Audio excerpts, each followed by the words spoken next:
Origins here. These are all songs that Cooper Edens and Rick Hogan wrote. And the very first one that I worked on was Love Will Always Return. Now, when I got it, remember this is about 2003, so I got essentially rough tracks. Steve had recorded the backings at his studio Color Sound up in Kirkland. I'm based here in Bellevue. And I grabbed Love Will Always Return, which had an acoustic guitar. I think Steve Boyce plays acoustic guitar on that. Steve Boyce plays bass on there. Alan White's on drums, and Kevin and Steve were doing vocals. Rick Hogan also did vocals, and we kept his vocal tracks because it was such a great mix between Kevin, Steve, and Rick. So Rick, although not part of White, is contributing vocals to all the tracks that are on Origins. And when I got it, I wanted to yesify it. I mean, I that's my love when it comes to a keyboard point of view. Tony Kaye is the master of the Hammond. Rick Wakeman is the master of the Moog and the Mellotron, and a great piano player. And I wanted to take those elements and flat out just have fun. From a keyboard point of view, it is just an incredible scribble pad, especially since I didn't write them, which was incredibly liberating and freeing for me. So I really looked at it like, hey, what can I do from a keyboard point of view? And I took it in a different direction. There's a Moog solo. The flute solo that's on there is actually a doff to the Merkaba flute player.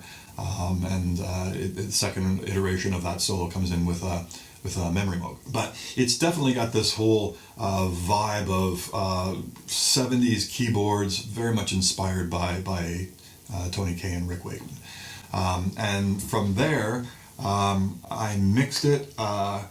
Kevin did a great job on interpreting the lyrics that were written by Cooper Edens too. Well, and they did, and it was another Cooper, like I've mentioned before. He's very insightful, and there was a line. Whale Hogan will get a kick out of this, and you always do little odd jobs as being in this music world, and you never know what you're going to do here and there, and Wayo and I were actually doing an interesting thing. We were down in this warehouse, and the two of us were working together, and we looked up and we saw this line, far-flung vectors of Nardung.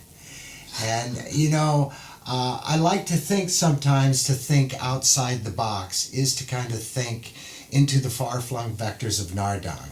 Because a lot of times where Gary's lyrics will take you are something that has a deeper value. And that's what I like about good lyrics, is that the lyrics take you, and it might seem like it means something in the front, but hopefully it can take you sometimes down different directions.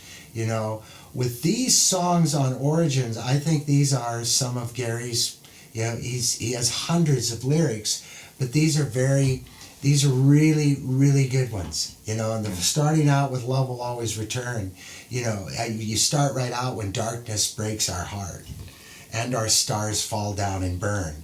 It's going to that enormity of the end, everybody just sorrow and suffering of the end, where the reality is there really an end? And if there is the one true constant that we have, and that is love, and it is always there at the end of all things and brightens us up, it's taking that whole dark aura and shedding some light on it. Love will always return, So even if the world explodes, but love will always return.